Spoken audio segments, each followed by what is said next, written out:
is what we're here for, to learn about some of the features of Summer 25. And this is who we are. So my name's Daryl and my partner in crime is Tim. We're both from the other side of the ditch up in the sunny state of Queensland. That's it. Both formerly Brisbane boys, but now we've moved out to the regional areas. So I'm up in Bundaberg, where we make the famous Bundaberg rum, and Tim's down where they make the Black Stump at Blackall. Is that right, Tim? That's it. Yeah, up near Kingaroy way. Where they grow the peanuts. That's it. Terrible thing to have an allergy to, honestly. Okay, so we're going to break this in half. I'll do the first half of the presentation. Tim will do the second half. So I'll cover the admin features.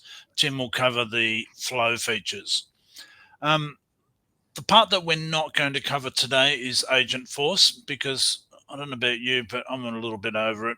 It seems to be in every post and every feature and every video, and unless you're actively using it and doing it, there are other things in Salesforce going on as well that we'd like to bring your attention to. So on behalf of everybody in this call, I say thank you. Yes, it's I think they're going to have to rename Dreamforce this year to Agentforce or something, because you can see Agentforce Global. Yeah, you can see what's going to happen, can't you? It's pretty predictable. And as you can see from the comments, Daryl, ditto, they're saying thank you. Well, 100%. All right. Yeah, hit a home run with the Auckland User Group. Okay, and apologies if we've got any Salesforce employees on the call or listening. We're not poo-pooing your efforts with Agentforce. We're just saying there is a world outside of Agentforce. So here's the summer features that I'm going to look at from an admin perspective, and I'll just tell you what they are, and then we'll go through and demo them. Flow approval process has been updated. So you'd be familiar with the old approval process. Well, now there's a new way of building them within Flow, and that came out in the last release, but it was a little bit clunky and kind of flying by the seat of your pants. Now there's a wizard that'll help you get started and guide you through that process. Because to be honest, I tried to create some approval processes before and I got stuck and really didn't know where to go. Now, at least with the wizard, it points you in the right direction and gets you started. So that's great.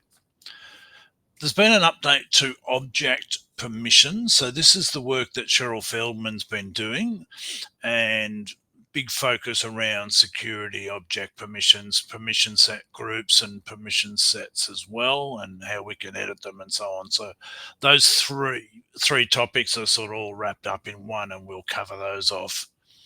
Then the next one is business hours. Now, I don't know about you, but I can remember as a young Salesforce admin getting in and configuring business hours and thinking, oh, that's pretty good, but what does it do? Well, it didn't do anything unless you built your own automation to actually use it. Now you can actually use business hours for cases on reports. So it's a start. There's some limitations around that, and I'll cover off what they are.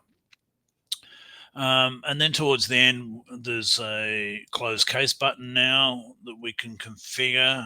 You know, why this wasn't in existence 10 years ago, I don't know, but in Lightning, there never was. I think there might have been one in Classic, because I do see a closed case page layout, which I could never make sense of, but maybe that was just for Classic. And then dynamic related lists on mobile is something that's new and is been desperately waited. Particularly, I know Tim's excited about that. So because Tim's got all the Macintosh gear and the iPhone, I'm going to leave that one to him in his at the start of his flow session. Okay, so this is what we're going to look at. And of course, there are more agent features there than Agentforce features than what you can poke a stick at. Let's have a look at our flow approval processes to start with. Now, to access that, there is actually an app.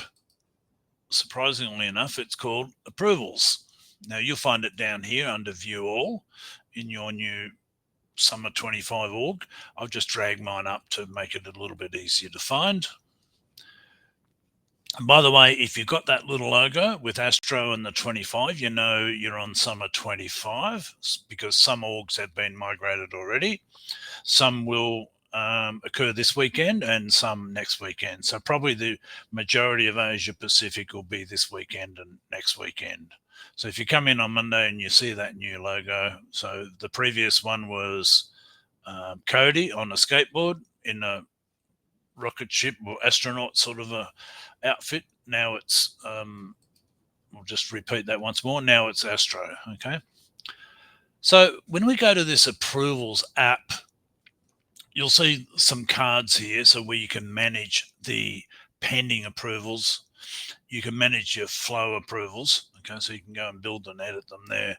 You can review any work items that you have to complete, and you can also manage your own approval submissions as well.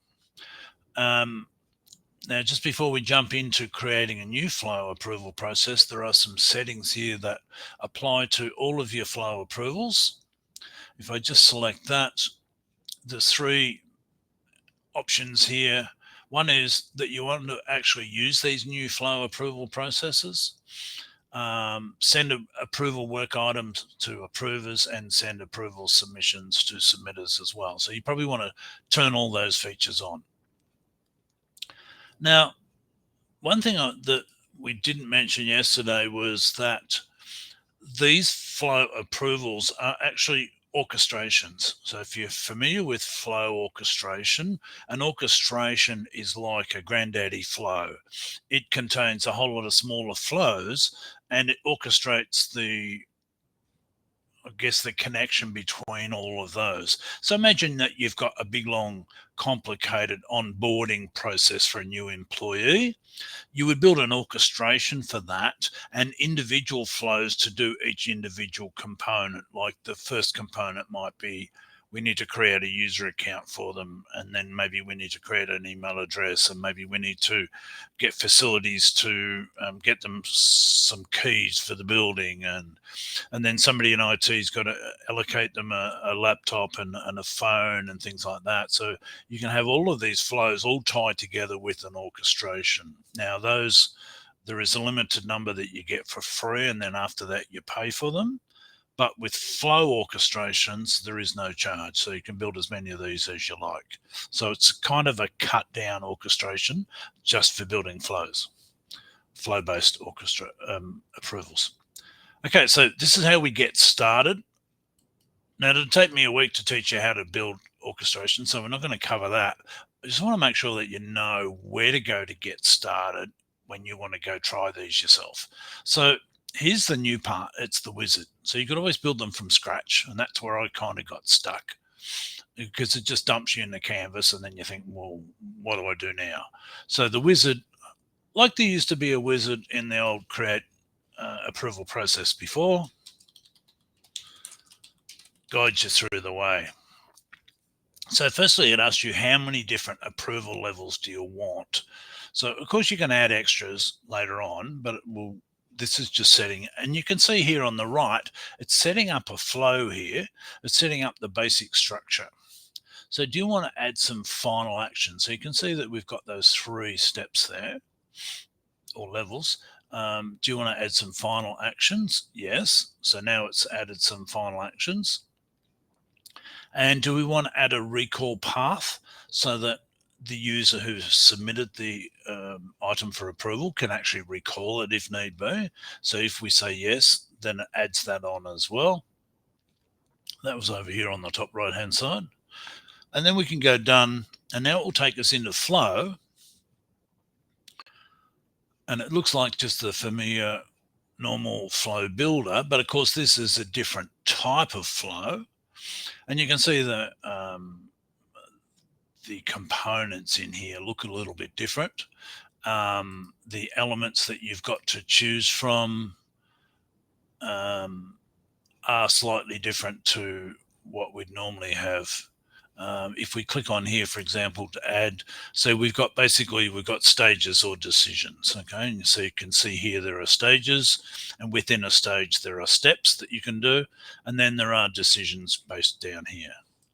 Okay, so this is all I wanted to cover today, just enough to get you started. So there's an approval process. So it's basically built a shell for you to get you started. Beyond that, yeah, probably, I think there's now some trailhead documentation and there's some other documentation around as well that will help you get started beyond that. But it's helpful to, there you go. There's even a video. Thank you, Tim. That's a very, I'll just warn, that's a video I was on 4 years ago talking about Flow Orchestrator, but I give you a high level as to, you mentioned the differences, and I thought that was quite important, as you said, to call out. So that just talks about what's different between that and a regular flow. UI looks a bit different, but more or less the same. Yeah, thanks, Tim. So that's enough to get you started. At least you know now that you go to the app for approvals, and then from there, select that and create new and use the wizard until you get used to how it works. Okay, so that's the first one. The next one is the update around object permission. So if we go to our object manager and we look at account, for example, down here on that object access, so this was here before, but now it's got some more functionality. You'll notice over on the right-hand side here, we've now got an edit button. So this is looking at it access from the account object view. Okay, so we're not looking at it from a permission set and seeing what the permission set can do, or the profile and seeing what the profile can do. We're looking just at the account object and we're saying, okay, from this side, who can do what? And you can see here that we've got some permission sets, some permission set groups, and some profiles, all that have various levels of access to the account object. Now you can see here there are 24 permission sets, all have varying levels of access. The one I'll do some changes to is this one here called sample permission set. And you can see that it's a custom permission set, and it does not have delete access. Okay. So it doesn't have delete access to account at the moment. So if we want to change that, we can do it right here with the edit button. Notice now, before we had more than 20 objects, now we've only got 13. Reason being, these are the custom ones, so you can only edit the custom ones. Okay, so here's our sample permission set, and we want to edit this one here for delete and give them back delete access. So we just click on the pencil. You'll notice it's a big long field, but so yeah, the user interface is not great on that for a checkbox field. And then you just need to scroll the page a little bit. There we go, until your save button pops up. So I've sort of scrolled up and then down again, and it appeared. Save that, and now that change has been made, and you can see now that we now have delete access to that permission set. Okay, we can also look at permission set groups, and while we can't edit them, you can see the collective functionality from the permission sets within that group. Okay, so this is a conglomeration of all of the permission sets that are in this group, which is the case there's only one, and that one doesn't have delete access. We can then also look at profiles, and again, we've got the edit capability. So we've got a profile down here, which is, I think, a sample one.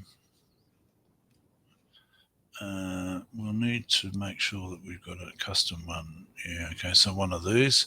Let's try this service agent. So you notice 33 items, but of course it's only going to allow us to edit the ones that, only 7 of them, only allow us to edit the ones that are custom. So here's our service agent. So here we can edit that and say, well, we don't want our service agent in this example to have save access. And can I get the button to pop up? No. Oh, there it is. Okay, just seem to have to click somewhere to get that save button to pop up. And now we've changed the profile and given them delete access. All right, so it's just looking at it from a different way, and it's also quite good from a auditing sort of point of view as well, because if you want to see, well, who has access to delete accounts? You can do everything here. So you can straight away see, okay, well, what profiles? Well, those two profiles, this one, those two there, and obviously a couple more in our system administrator. Okay, so those profiles have got delete access to. You can have a look and see which permission set groups, so none of those. And then individual permission sets, you can see which one of those have delete access as well. And it also shows you your modify all and view all. Okay, so it's a good quick way from the object to look that way. Next one we'll look at is kind of the same thing, but we'll look at it from the permission set view. So from the other side, now we have a look at it from the permission set. And we can pretty much do the same sort of thing.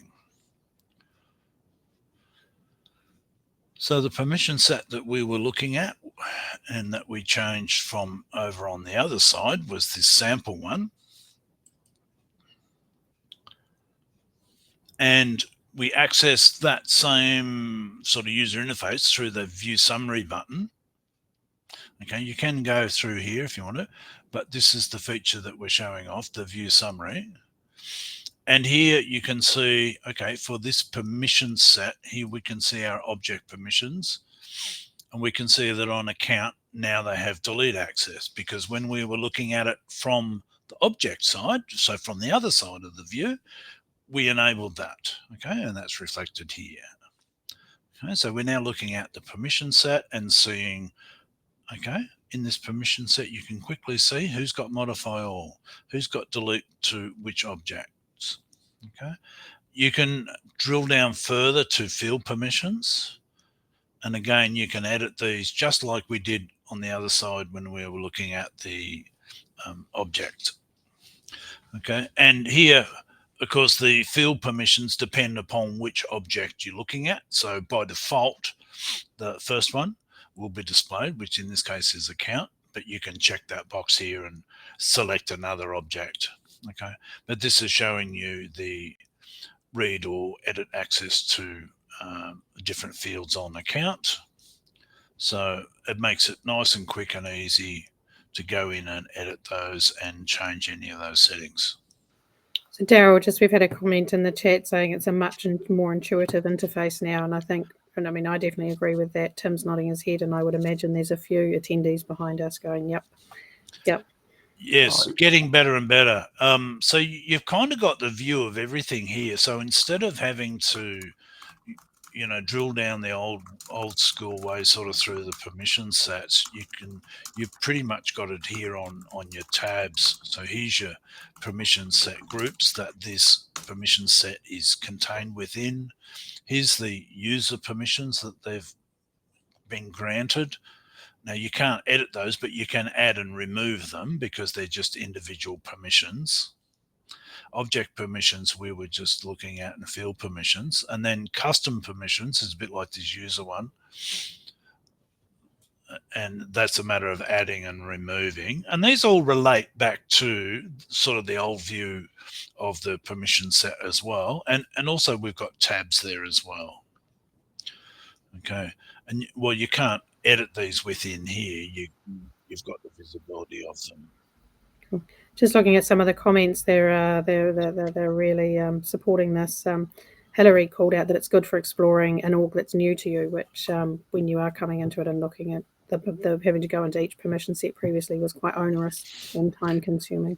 Yeah, absolutely. And using third-party tools, I'm not familiar with Jetstream, Hendrik, but there was a Power Profile tool at one stage that used to be free that now became a paid tool, and I used to use that a lot. That was really helpful. But yeah, look, full credit to the team that have been working on these because they've done some great work. Okay. Okay. So the last one was a similar sort of thing on permission set groups.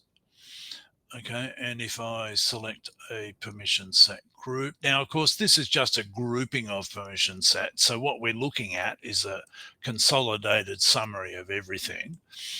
And so same sort of thing, which permission sets are included, which user permissions, objects, fields, custom fields, etc. The only thing is that you don't have that edit capability, which kind of makes sense because this is a consolidated view of all of those settings in the contained permission sets that are within this group, So this is like the granddaddy one, and all of the child ones are underneath it. And it's giving you this consolidated view. So that's kind of nice that you can look at it from this view and go, okay, so across all of those permission sets, without having to individually look at them, what access do they have? Only thing it doesn't tell you is which one of those permission sets that, for example, this access came from.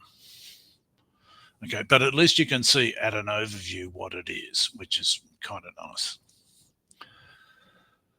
Okay, so that's our object permissions, our permission sets, and our permission set group management updates. And so, yeah, the main update is the ability to edit on those other ones, on the permission sets and the object permissions, much easier than what we've had to do before.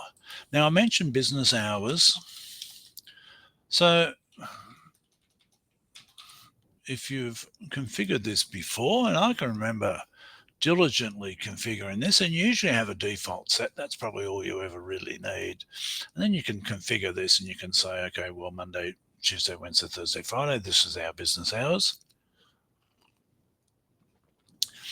And this only works if you've got something other than 24/7. If you've got a 24/7 operation, then business hours makes no sense, right? Because you're always open. There is no business hours. You're always open.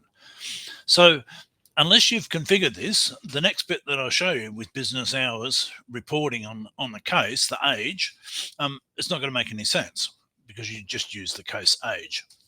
Okay, but if you do work 8 to 5, Monday to Friday, and then no work on Saturday and Sunday, then this is how business hours can help. Okay, so you must have something configured here, otherwise it ain't going to work. And then let's go have a look at reporting, and we'll see what we can do with that. So go to reports, and I've got one I prepared earlier here, a case report with business hours. Now, there's a few restrictions on this business hours field, and I'll explain that in a minute.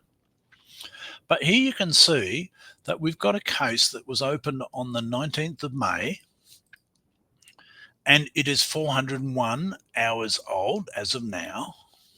So 401 hours going back to there is like 12 or 13 days, something like that. Question, if you want to use this, Ali, then you just need to make sure that you've got some current business hours settings and make sure that they're accurate. Yeah, so you don't need to change them, but just make sure that you've got some and that they accurately reflect. And this is mainly used for cases. So we're talking about Service Cloud kind of thing. So if you're using cases, or even if you're using cases internally, this is where you'll see it. So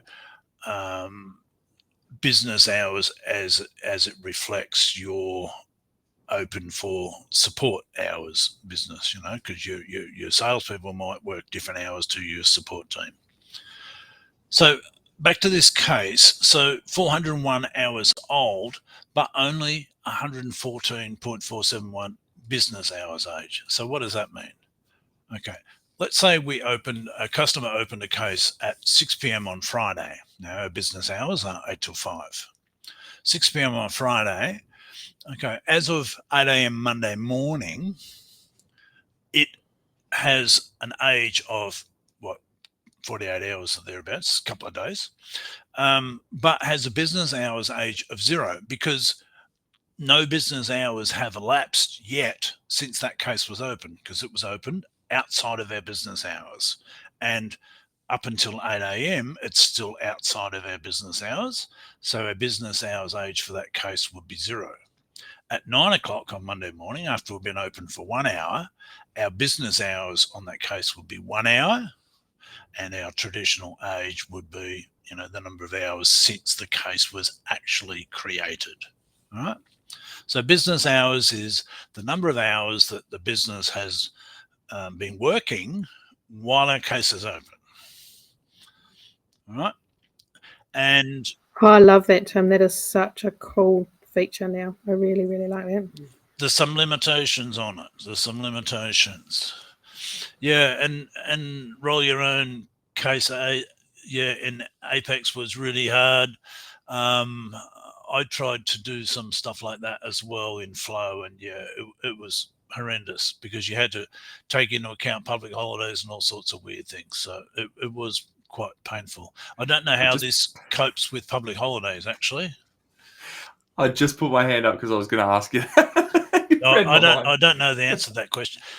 I would say in the next release, Tim.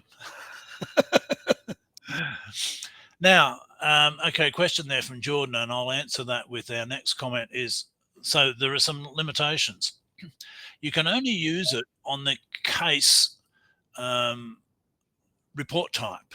So, because when I first saw it, I thought, oh, awesome. Okay, well, it won't be on the standard cases report type. So I'll create a new one and I'll put it in there and then I'll be able to create a report. No, that didn't work. So, okay. Maybe there's a setting under support settings somewhere that you've got to turn this thing on. No, that didn't work. So it turned out that I hadn't set the business hours up. I just had 24/7, every day of the week. So until I'd fixed that and set some real business hours and gone back to using the standard report type, so the standard built-in one for cases, not a custom one, I couldn't get it to work. Then it started to work. The other limitation is, so outside of cases, I don't know that it works for any other objects. Can't answer that part. And you're limited in that you can't use it as a filter and you can't use it as a bucket sort of filter either in reports. So the only place that you will see it is actually on reports. So yeah, that's kind of okay. Maybe it's a good start. So even if I open a case, it's not a field that I can put on the page here.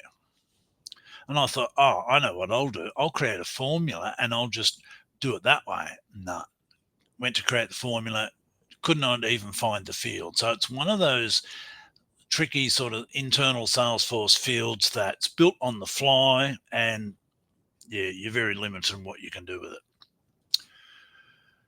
Anyway, it's a start. Maybe they'll add some more features to it over time. Okay, back to, okay, I've got one to go, the close case button. So back to cases. And I don't know why, but there never was an actual close case button.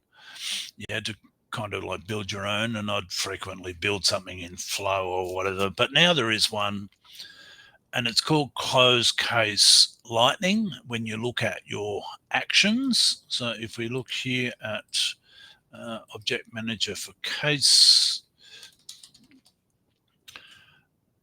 and if we look at our buttons, links, and actions, it is this guy here, Close Case Lightning. Ignore that one up above. It's this one here, Close Case Lightning.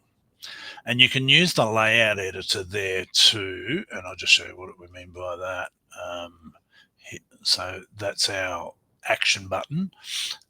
On that layout editor here, you can add the fields that you want in the form. Okay, so what does that look like?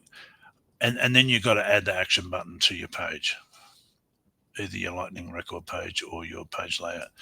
Then when you go close case, you've got a status that you can select, and also in this one, because we've selected the reason as well, you've also got a field there that you can select on reason, and then you can say, okay, well, we've closed that case because it was just a defect, and boom, boom, there we go, our case is closed. The only thing I would do to that is, now that the case is closed, I would get rid of that button. So I would apply some conditional visibility to that to turn that off, because it's pointless having it there once the case is, actually closed. So yes, Mike Carter, you can forward your beer to Benioff and thank him for the business hours and the closed case. Now that's it for me for this part of the demo. I'll just go back to our slides and I'll show you what's coming up next from Tim. I just want to know who's going to buy Uncle Benioff a beer on behalf of Mike. I What don't about know. Uncle Dazza for showing us the admin features, eh? Yes, if you come to Bundaberg, you can always buy me a beer. You got a nice brewery up there, don't you? We've got two of them. We've got There the you go. famous Bundaberg rum brewery. Well, we've got three. And we've got the famous Bundaberg ginger beer. Now we've got the famous Kelky Moon gin distillery as well. There you go. How many So of we've them got know a- you by name there, Daryl? No, none of them yet. Not yet, not yet. Although I did have words with Kelky Moon about the moon in their name and whether or not that would get me any free product, but no, that didn't work. Yeah, that's it. Royalties anytime they rewrites the moon. Nice. Now the first part. Quick question, Daryl, before you Yes. move on. Quick question by Hendrik, a random question. How did you get those rounded action buttons on the case layout? Oh, Jim will show you that. Yeah. Jim will show you that. That's a new SLDS feature that you can get now, Tim, can't you? It came out before. You can enable it now. I think it came out the previous release, but they're expanding upon it quite heavily in the dev space as well. Yeah. So it's Salesforce's big fancy new, the iOS 7 of its day, big refresh. Basically make the buttons round. So these and a lot more. These are the things that Tim's going to talk to you about. The first thing he's going to cover off is that dynamic related lists on mobile that was on my list, but because he's got all the fancy Mac gear and he can get his phone to display on the screen, I'll get him to do that one. So over to you, Tim. This is your show. Where you go? Beautiful. Now, I cannot share my screen as yet. I suspect that maybe because you're still sharing yours. Okay. Do you want to just talk through those features first and then sure yell and we'll go straight to sharing? I'll close that tab on my side. All right. So this.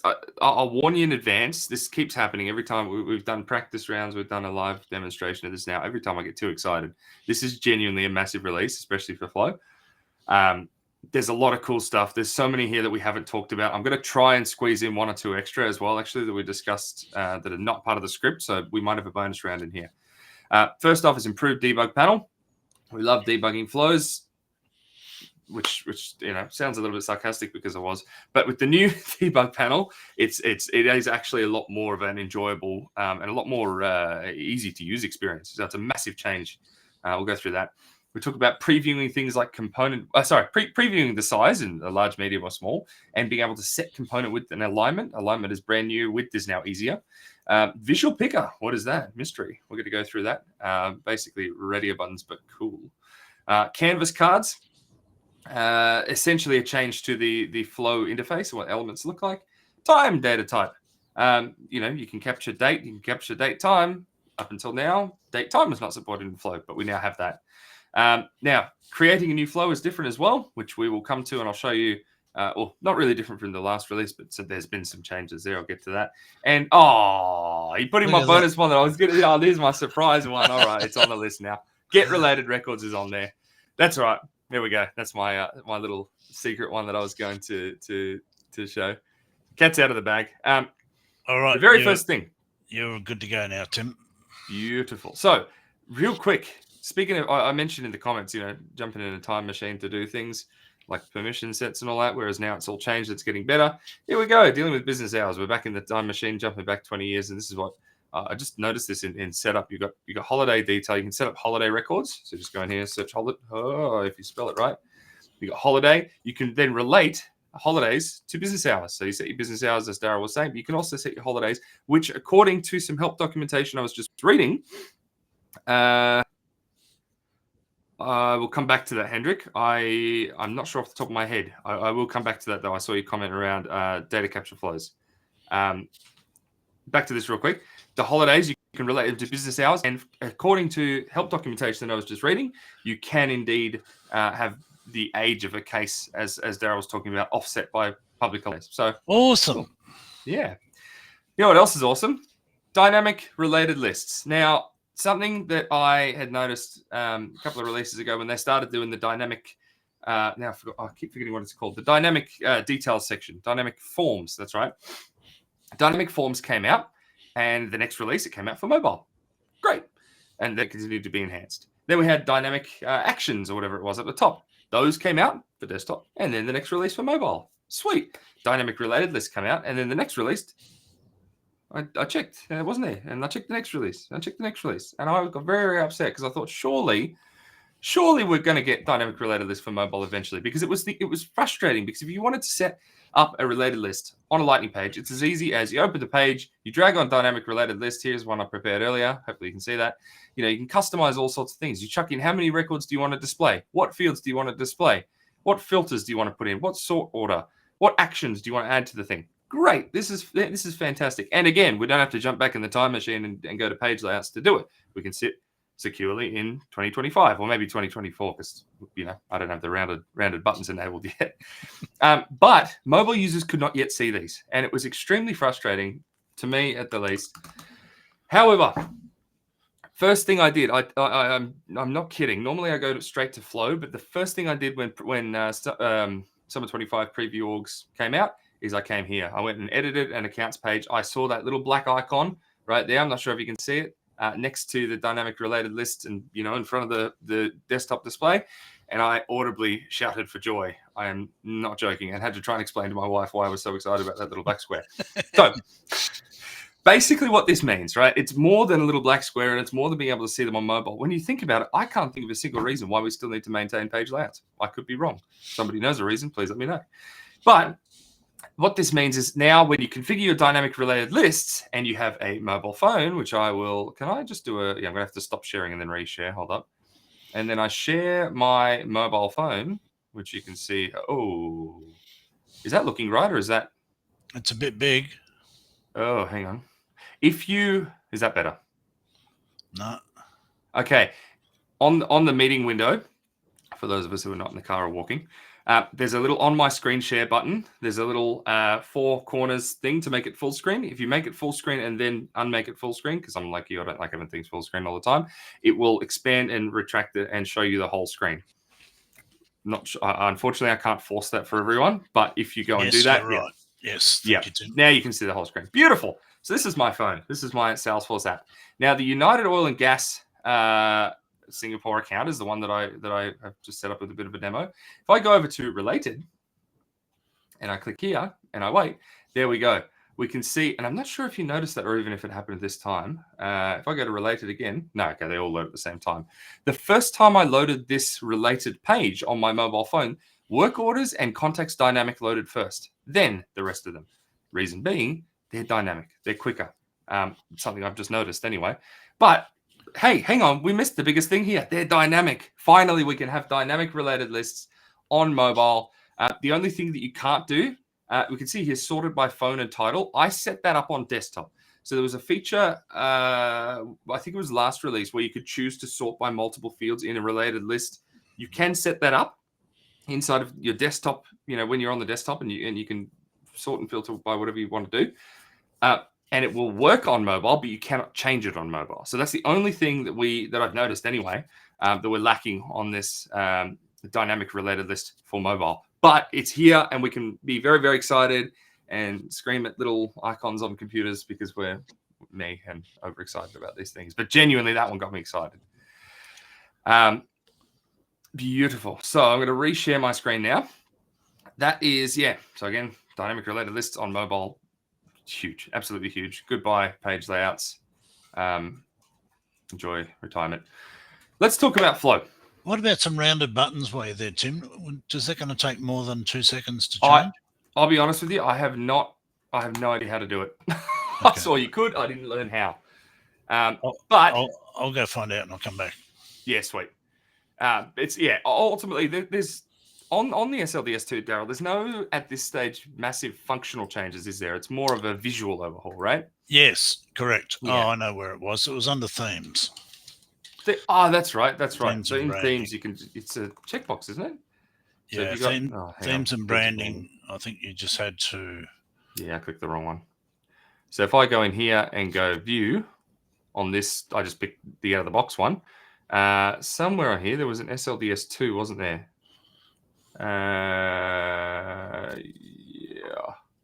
Do you know what? Yeah, there we go. Hang on. Here we go. There it is. Yeah. So this just enable that bottom one. There you go. So if I preview that one. I think you previewed it. Yeah. That's right. Yeah. I'm not going to enable it full time.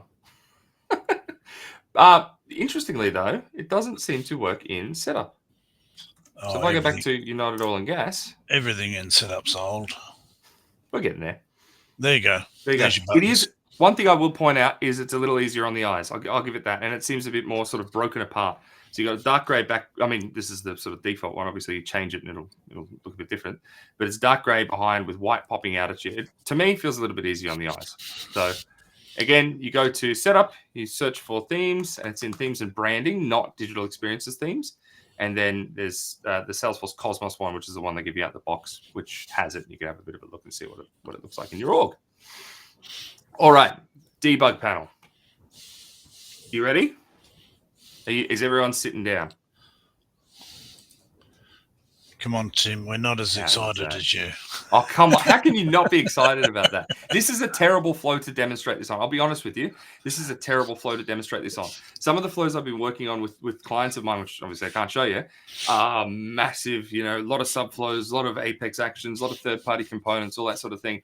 Sorting through and scrolling through that old debug log was, for starters, when it's that big and you're scrolling, looking for the right thing, you got to Control F or Command F if you're a Mac person to try and find the particular thing you're looking for.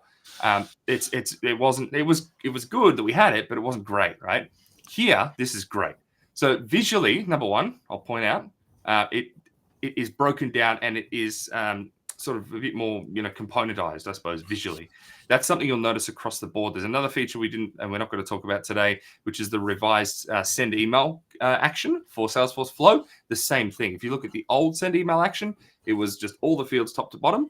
Whereas the new send email action, it's grouped into sender, receiver, and like subject components, and some of those are hidden unless you've selected certain other ones too, because I know that was a bit tricky before.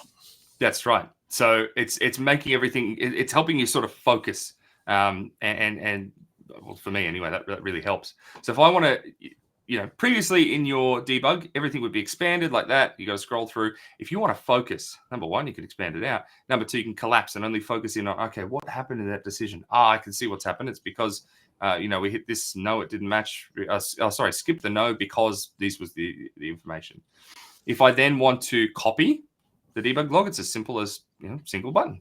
Previously, you'd select what you want, Control C. That's one click and drag, and two buttons, or two buttons on a keyboard, keys on a keyboard.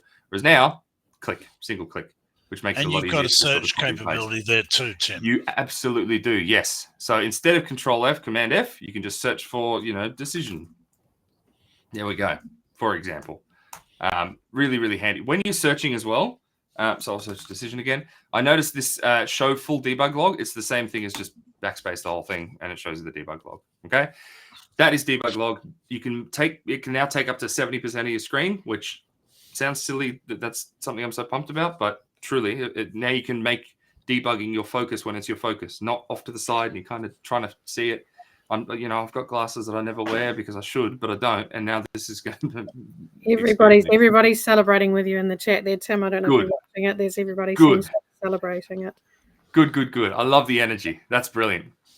Now, what's this? I just did a deployment for a client which has been using Flow with the send email because the sandbox is on summer. The product is still in spring. We ran into. Ah, yes, yeah. That's painful when that happens. Nothing. That's the only downside about preview time is when the sandbox goes and you're trying to push something up. It's like a bit of a got to change versions back and all that. But otherwise, great features. Another week or two, and that pain will be gone. That's right. Almost there. Now Tim's got this super duper flow here that's going to demonstrate about 5 things in one. Tim. That's it. So before we go into the flow, I am curious. Can I see a show of hands / comments in the chat? Was anybody a handheld gamer in the 90s at all? Did anybody have like a Game Boy or whatever else?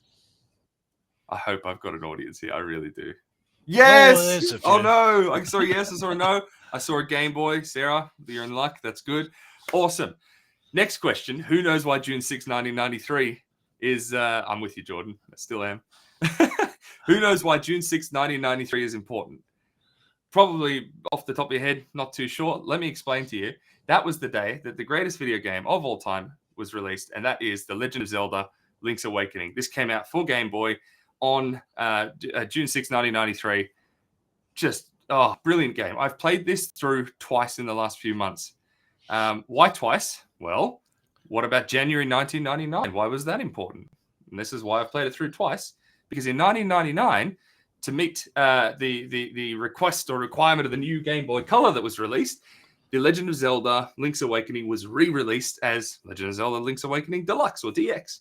What was different about that? We got color now because the Game Boy has color now, which was great. Something that the game developers did, stick with me. We're going to see some flow stuff, but I wanted to make it, a bit of a story, a bit of fun. Something that the developers of this game did, they didn't want to just release the same thing with a new lick of paint. They wanted to add new functionality or new, hey, it's not, it's cool. You got this whole new thing you can do in the game, new content. And one of the things you can do, by default, those who know The Legend of Zelda, Link wears green attire, but in this image, he's wearing blue. Why is that?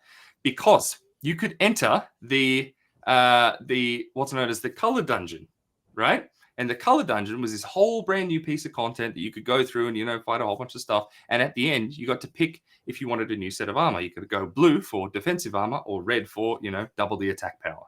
Pretty cool if you've got a new Game Boy that has color now.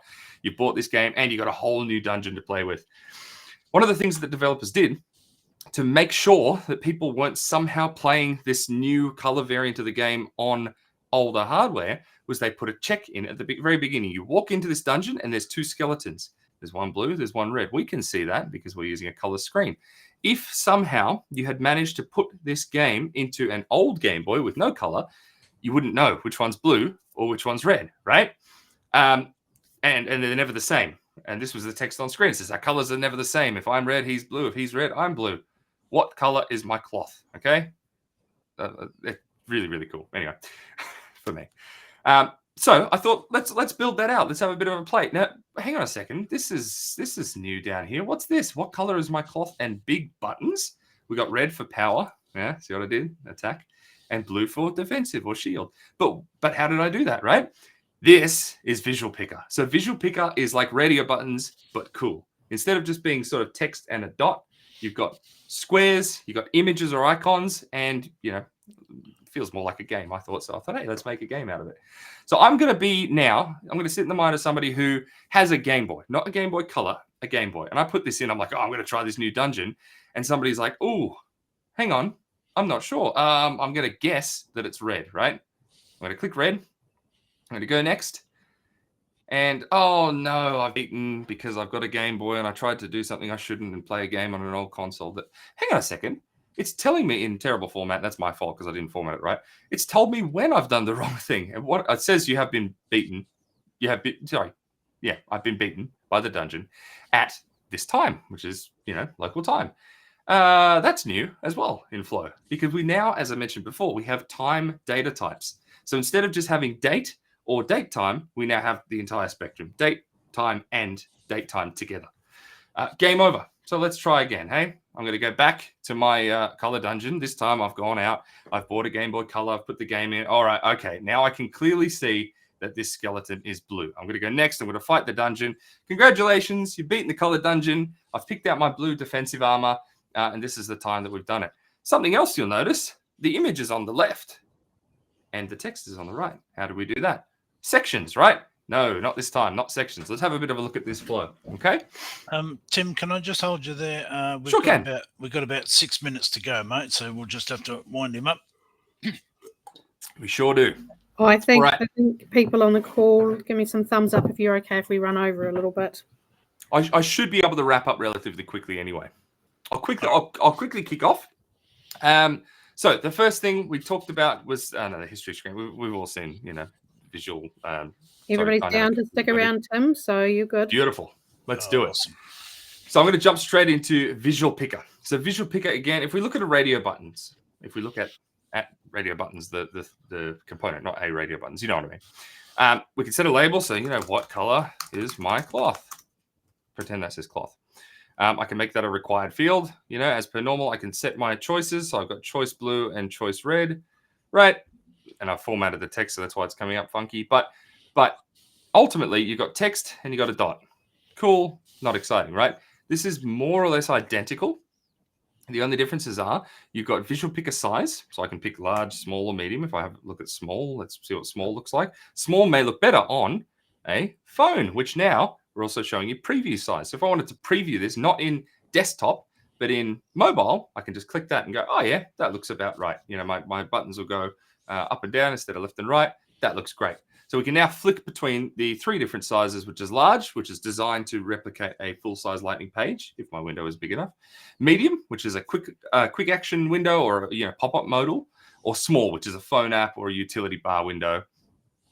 Really, really cool. You don't have to publish it or resize your window or anything like that. You can just select preview size, and there you go. Back to Visual Picker. We can select the size. We've got the choices in there, so it's the same as a radio button, but with size. But how did I get those icons? Well, if we have a bit of a look over here at Choice Red and Choice Blue, if you today were to open an existing flow and you're like, hey, that visual flow thing looked kind of cool. I want to put it into, Visual Picker. I want to put my radio buttons to Visual Picker instead. What you would see at the bottom in Summer 25 is everything above would be the same, but you see customized user interface. So I can go choose icon. I can go, okay, blue, that's the defensive one. So I'm going to look for a shield. Something that's worth pointing out here, the icons that I can use are the standard Salesforce SLDS ones, okay? Unfortunately, as of Summer 25, you cannot upload your own icons. So that is something to note. So I can go ahead and add to any existing flow that I've got an icon, and I can now use said icon in Visual Picker. So that's how the Visual Picker works. The biggest change there to your existing flows will be that choices now have the ability to add an icon, and you can make your flows a bit more visually appealing. Good question there about accessibility, Tim. When we selected that icon, was there any text that we could add to that as well? The text. So yes. So the text is underneath. So your existing. Oh, okay. Yeah. Just like a radio button, so you can still see the actual text, which is particularly good, A, for accessibility, but B, also because we can only use standard Salesforce icons, right? We can't upload. If you want something really specific, you probably will still need the text for all users. So yes, it's still there. I, off the back of, would assume screen readers would read the label out. Yes, I believe so as well. I'm not sure off the top of my head, but it's Salesforce, so I'd be pretty confident that they would. Conscious of time as well, so I'm flying through these now. Visual Picker, as with display text, as with, they're the only components on this one currently, but you'll notice that the properties now have a properties tab and a style tab.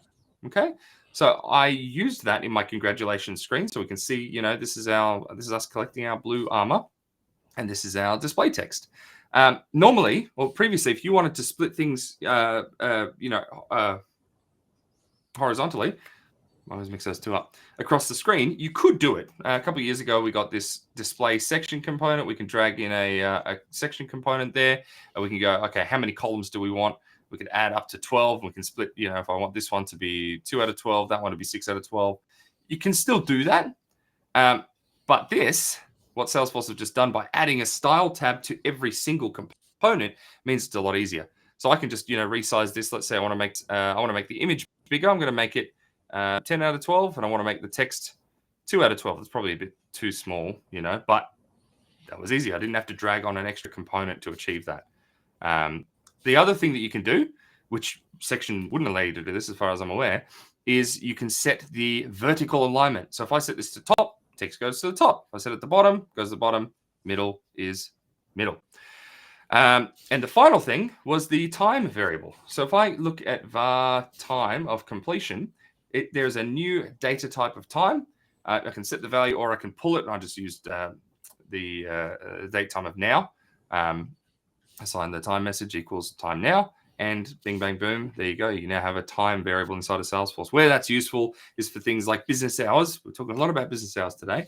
If you wanted to send an email within business hours, you don't want to send it on June 5th at 5 p.m. because that'll only send once, right? You want to make sure that it sends at 5 p.m. every day going forward. So now, without having to do formulas or mucking around, we've got a time variable, and you could just set 5 p.m. is when a reminder email, for example, should go out. So that's where that's beneficial. One other thing that we had was, I closed it. Oh my goodness. No, I looked up themes of branding. Oh, threw me off. inside of the automation app. Okay, so last release we had a new app released called Automation.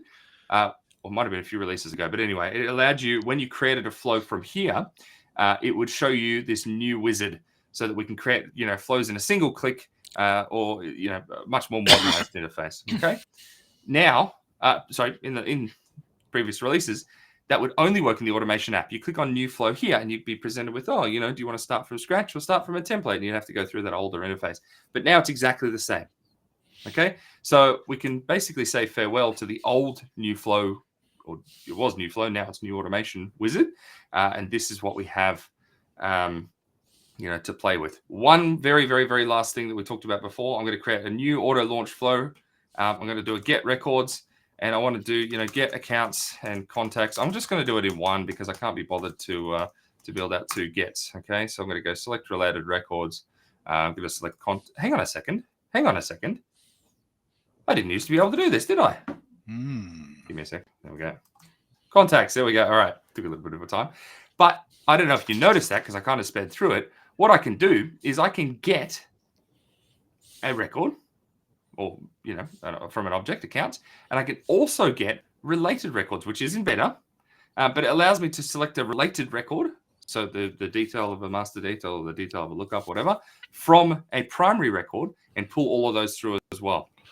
I'm running very, very low on time, so I'm not going to go into too much detail, but you can then go into, which fields do I want to pull from each record?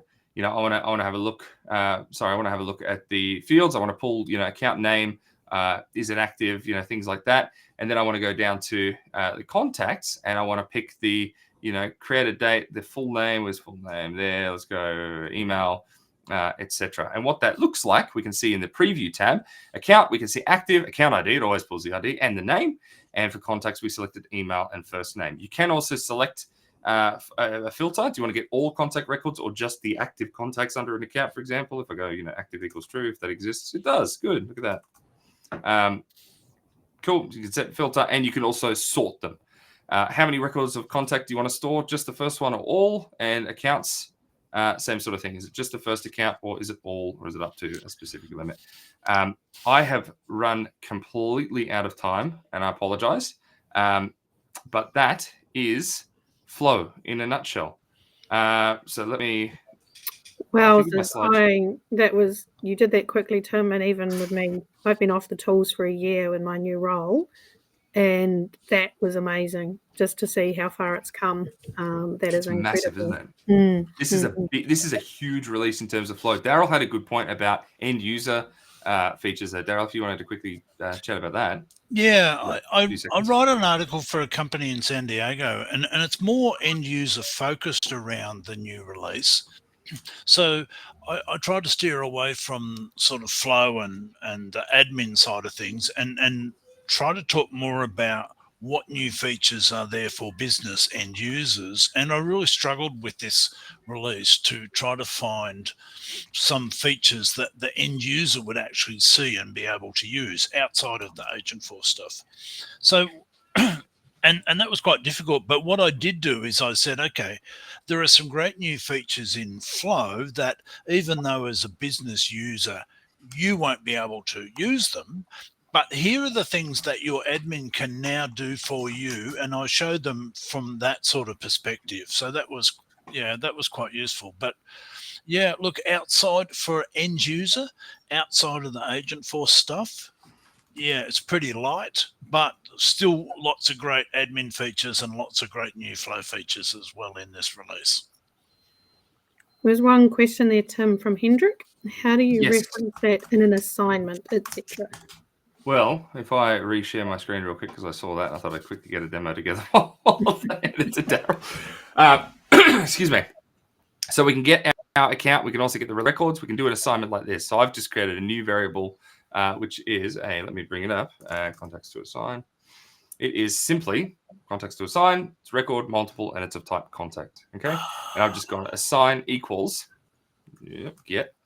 So account from get accounts, and it's automatically suggesting to me, hey, here's your related records to that. Same sort of thing with loops, loop through. If I go get account, blah, blah, blah, there's contacts. So it is It is in beta. So it is And absolutely... the other thing, Tim, is it's only in auto-launched flows too. Oh, yes, absolutely. Thank you.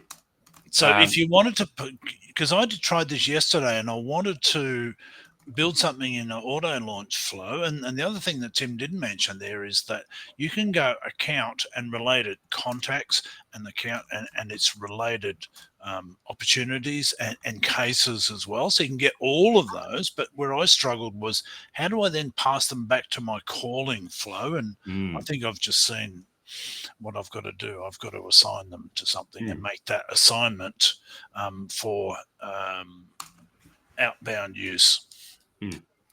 It is. Yeah, and then I'll be right. Yeah. So that it again, just to reiterate, it is in beta. It's not polished, finished, I suppose, yet.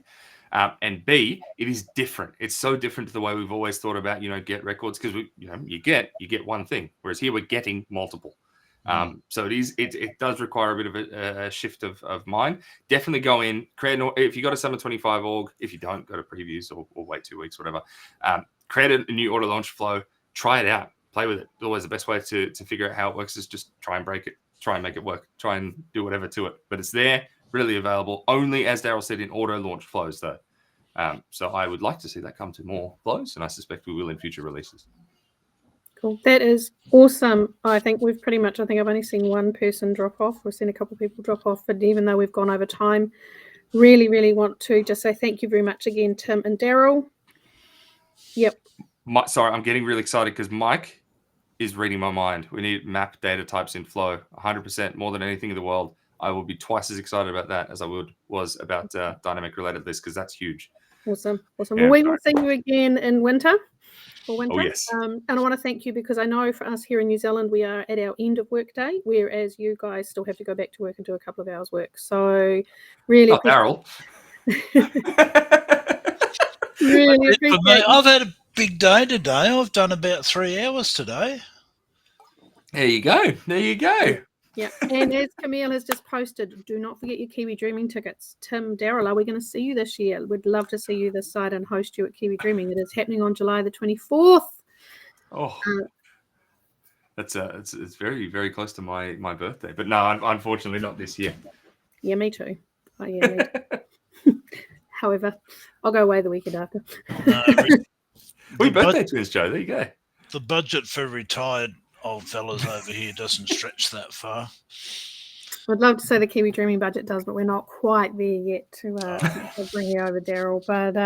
But again, really wanted to reiterate a really big thank you. Thank you so much for sharing this. Next time, maybe we will try and get us a little bit longer, maybe an hour and a half in your day. I've got to start using that time variable to cut me short, honestly. I speak too much. Awesome. I will figure out how I can share this recording, Tim, Daryl, so we can get this across to you as well. And so that if anybody had any colleagues that couldn't make it tonight, that we can share that and realise just what an awesome session they miss when they don't come to our release sessions. That's it. Okay. Well, thank you very much. Thank you so much for having us. It was really, really fun. Thanks, Joe. All right, see you now. Bye. Everybody. Yeah.